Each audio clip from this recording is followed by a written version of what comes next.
Today I want to invite you to turn back to the very end of the book of First Chronicles 29.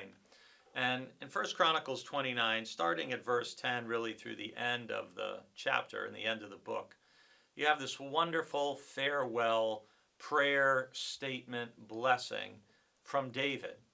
And it's really beautiful. And verse 10 is just so appropriate and so fitting for this week we are in.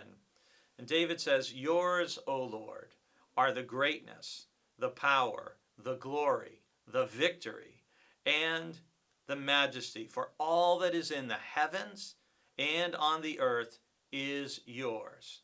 Yours is the kingdom, O Lord, and you are exalted as head above all."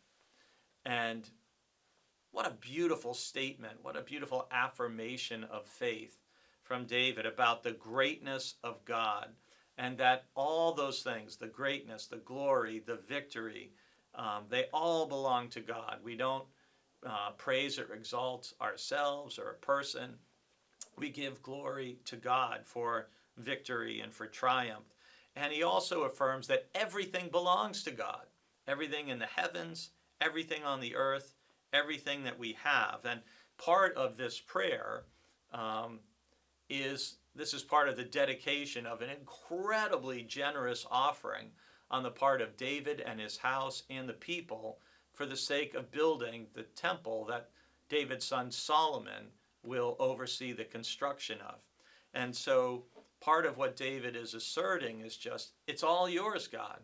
It's all yours. Our lives, our possessions, our resources, every natural thing that we utilize in life, it all belongs to God. And again, this affirmation that yours is the kingdom and you are exalted above all. That again, you see this connect from way back in First Chronicles. We'll hear it echoed in the book of Revelation at the very end of the Bible, is that God is exalted. God, there is no one who compares with God. And we want to make sure that God has first place in our life, and that we recognize part of what God calls all of us to is, again, to be wonderfully good and generous stewards of all that God has blessed us to have in our lives. And David demonstrates that by giving so generously to the temple, and his inspired leadership and example motivates the people to give in a remarkable way.